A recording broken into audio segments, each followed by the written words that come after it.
Hello. Hello, everyone. Um, to listening. I am Melissa Manrique. I'm the marketing director, and I am speaking with Elizabeth.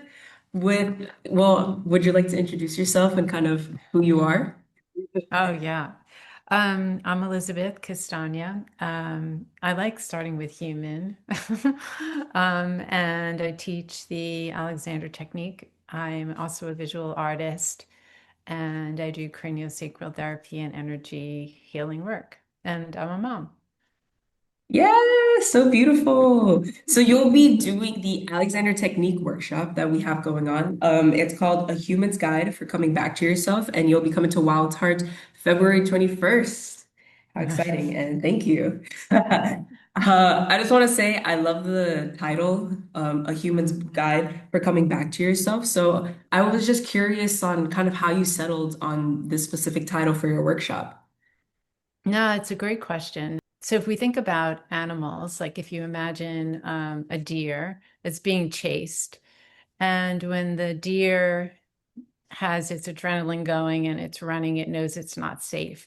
But if there's a moment where it stops and it feels like the deer feels like it's safe, it'll pause and come out of that freeze or that flight by shaking. And they just kind of shake, shake, shake, and they come back to themselves. So they release the adrenaline they maybe didn't use, or just the experience of that fear. And animals just kind of do that without really consciously needing to think about it. It just allow it to happen. But humans, we tend to accumulate holding, like we're in like some level of fight or flight throughout our day. Right. But yeah, we tend to hold and accumulate tension or accumulate things that are making us feel less safe or even just nervous. Like you stub your toe and then you like pull up, and then you are outside and you miss your train and then you pull up, and then you spill your tea all over something, you like pull up, and things are just accumulating, but we rarely make a conscious choice to like come back to ourselves. So then we're responding to life through the accumulation of all of that holding. Mm. So in this workshop, it becomes a human's guide because we can make a conscious choice to change the direction of that energy and come back to ourselves and feel a sense of wholeness, and then continue responding to life, but through being with yourself again. Right. Does that make Wow. sense? Yeah, I mean, it's such an interesting connection. And I mean, something maybe we lost kind of like as because like this whole releasing tension, how you compared it to kind of the primal instinct. But so much tension in our lives, it just all holds up like that. Wow. Yeah. And then Makes it influences like our response. So we're responding to life through the holding or through the not being fully safe or feeling fully safe.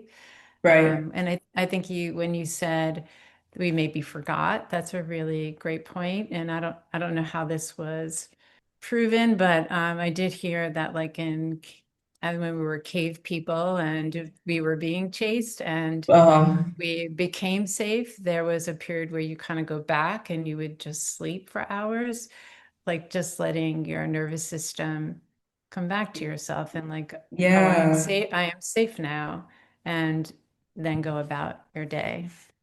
That's so interesting. Ooh. Ah, I wish we could sleep for hours like this.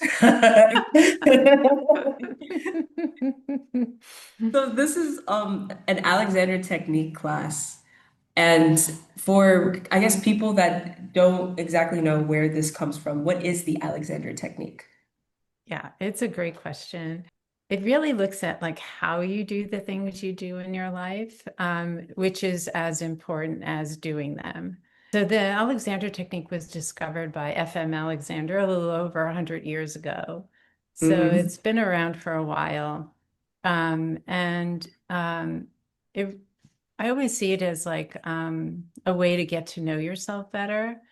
as you deepen your self-awareness, you recognize that this isn't just about, it's not just a body thing. A lot of times it's associated with posture, but I see it more about presence, and that it's not just about your body, but it's also about the quality of your thinking.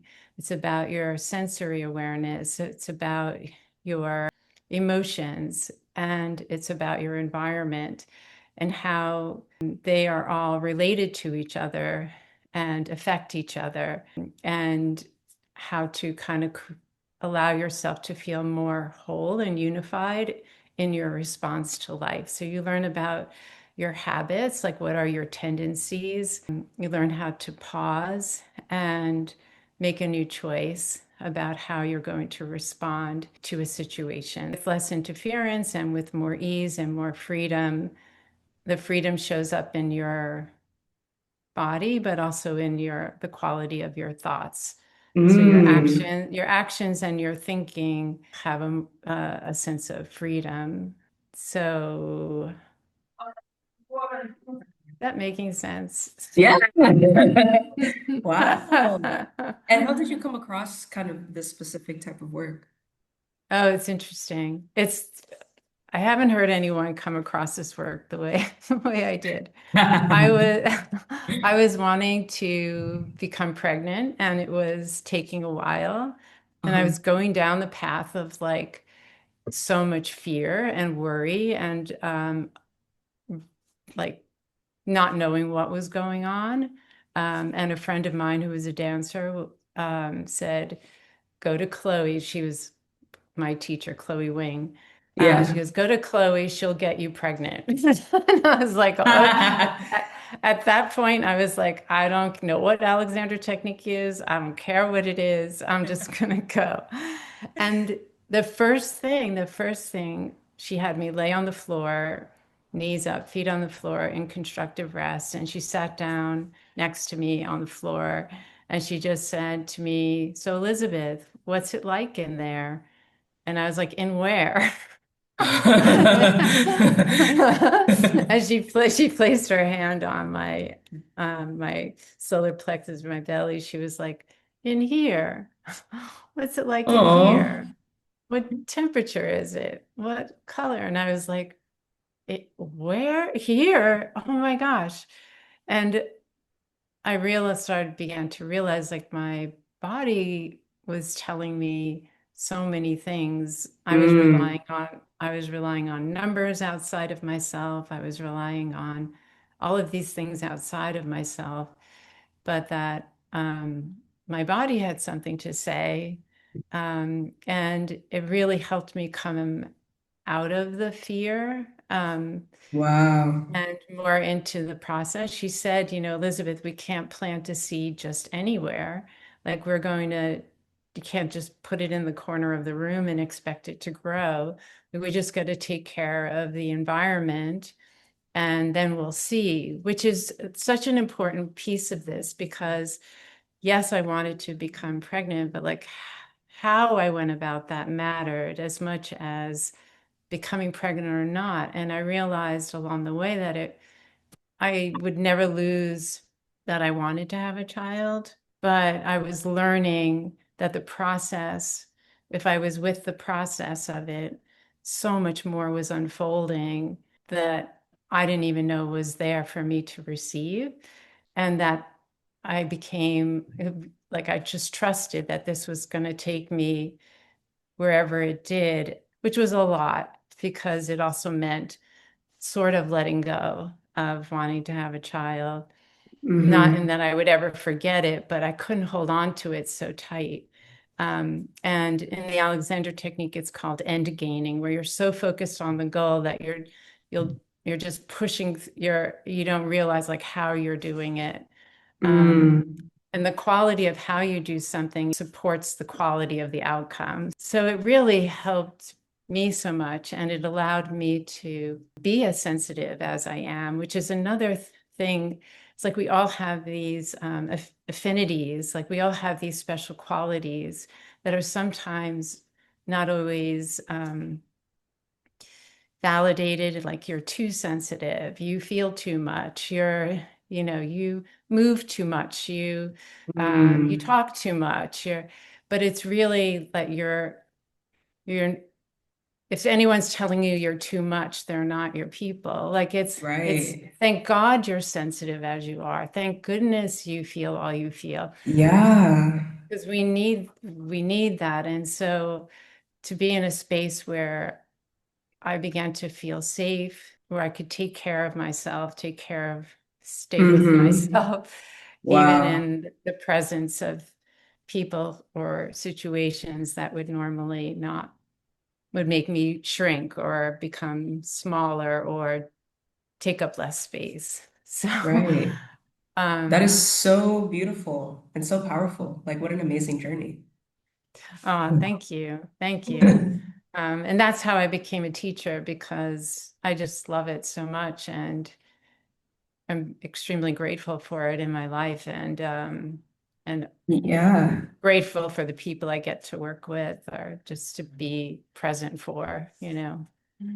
Mm. Wow. That is amazing. And it's such a gift to be able to do that for others, you know? Mm-hmm. And this Mm-hmm. one changed your life. Wow. Crazy how that works. It's Yeah. with I mean it seems like it's been like an up and up journey and like just this long process of coming back to yourself. With this class, I guess what could people expect when coming to this Alexander Technique class? Oh yeah, no, thank you. Um, well, what I care most about is holding a safe space, a space that people can feel like there isn't a right or a wrong, Mm, that they can bring their curiosity and feel comfortable asking questions. And if they don't have the words for what they're feeling, that maybe they just move their arms. It's a space of discovery and curiosity. We'll be doing some sensory awareness practices and games.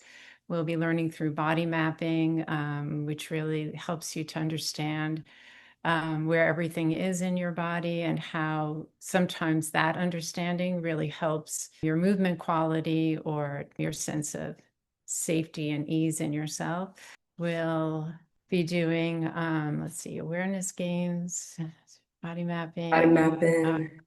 movement sequences. So there'll be time on the floor, there'll be time in movement. I'll probably have a big piece of paper opened up on the wall and we can Mm, write or draw or move. And then we'll, of course, bring in the principles of the Alexander technique and like maybe talk about like what happens inside them when they don't feel safe, like what is that, mm. what's happening inside, what am I thinking, how is my breath, how is my body, what is that shape, so they just kind of get to see clearly what's happening, so they'll be So it will be like in conversation and also in kind of physical movements. Is it like mm-hmm. mainly into like solo work, or is it about like kind of the collective as The well? collective, yeah, and then people Oh, can share individually, yeah, mm-hmm. Yeah. cool. Ah. Mm-hmm. And what do you hope uh people take away from this Uh, workshop? Maybe if you had to yeah. pick like three things. um, One that they maybe had the opportunity to see clearly a choice that they were making and that there was an opportunity to respond in a new way to whatever they're working with, to feel a sense of compassion and kindness towards themselves and towards whatever their responsiveness has been to this pattern that they had, and to know that they can ask their body for something and that there's a quality of thought that opens their body and there's a quality of thought that keeps them more in their head, like finding that how one for every thought there's a corresponding body sensation, so just so they begin to understand that connection, and Mm. how that impacts their emotions, their senses. Um, Yeah. but also that they maybe find their own affinity, like their own special quality, like their thing Oh, that, they're like the you're too that, sensitive, like you're too like you dance too much, like yeah, this and kind of like, thing. They find their special trait. yeah, or even just, yeah, that, and just like, oh, when I sense, I'm able to, when I see the space, or when I see that there's a change in me, when I hear things, I come back, like hearing is something that helps me come back to myself, or I feel my weight on the ground. Oh, I'm a somatic, I feel things somatically. Like so, Mm. or I notice things, or I see things, and or I hear, or so these special qualities. But Ah, wow, just so much being offered in Mm, this kind of afternoon of time. It sounds mm. so transformative. Oh, I Ah. wish I could come. Now, I do have one question because you quote this quote by Bonnie Bainbridge Cohen, and it really Yeah. caught my eye. It says space holds the body, space holds the information. Now Hmm. we've been talking about kind of like going within, like is the body the space, and like you see from there what do you think? It's a great question, and I'll like answer it with like a bit of what Bonnie Bainbridge Cohen is a founder of Body Mind Centering, Uh, and I'll answer a little bit with what I understand from her work when I've studied, but and also from my Alexander technique work with Chloe Wing. It is also about the space inside, but also the space outside of us. So we have this Zoom space right now, like we've just created this space and we were able to show up within that space. If the space wasn't here, we wouldn't be able to show up within it. And oh, so the space is not nothing. So, like when in order for us to grow ourselves as little humans, like growing in the womb, the space has to be created first. And then we can grow within that space. If an arm is going to grow, there needs to be space for the arm to grow into. If there is no space, then there isn't an invitation for moving into it. So the space is it's around all us. yeah, the environment. Yeah, the environment. So even if you bring your hands kind of a little bit close to each other and think about or feel what's happening between both of my hands, like what is that? What do I feel between both of my hands? Like what do you Mm. notice? Yeah, the sensation going between the It's hands. Yeah, It's like like a right. ball, like it's there, Like but a it's not. right. Yeah. And so that magnetism, buoyancy, that sensation, that warmth is like happening all around us. So the space is consciousness, the space carries gravity, the rebound, it has moisture, it has light particles, it has sound waves. It's like to us, it's air, but who knows how thick it really is. It doesn't feel very thick, Right. but it's like seeing the fish and the water at the same time. So when we're asking someone to repattern or to all of our patterns, all of our habits are survival based, even the good ones. Like they're what our body has figured out in order to keep going. And there's a point where they're causing us discomfort. And it's usually when we've grown out of it or it's no longer serving us. But we're asking our body to let something transform or let go that has brought us great safety. So helping someone to feel like you're letting go into a reciprocity, like Mm. you're letting go into a relationship, a giving and a receiving. like you're allowing room for yourself, even a hair of space, but it's not that you're just going to go into nothing, like you're moving Like, into like a omnidirectional global yeah. sense of support, both inside of you and outside of you. So it's helpful for me to begin with space so that we begin to trust that everything is energy, and that there's a support already there at the start of the workshop. There's a support all around us, and to see what it's like to receive that support, that you're sharing your weight and energy and presence with the space, with the animals are all doing this, the trees are all doing this. Like Yeah. it's like an equipoise, my teacher used to call it, Chloe used to call it, like we're in equipoise. So I like Equipoise. to try to like let people know that to become curious about the space and what it feels like to them, and Yeah. what that it's there. Just even just that it's there. Something's always underneath you, offering you support, um, Mm. for a This sense is of such like support. a tender space that you're curating, you know what I mean? And so needed. There's so many like places where you can't feel safe. And it's I like, wow. I appreciate that you use that word tender, because I tend to I feel like for me some that's like a word, that's one of the few words that I really feel that describe this space. Yeah, thank you for using that word. Yeah.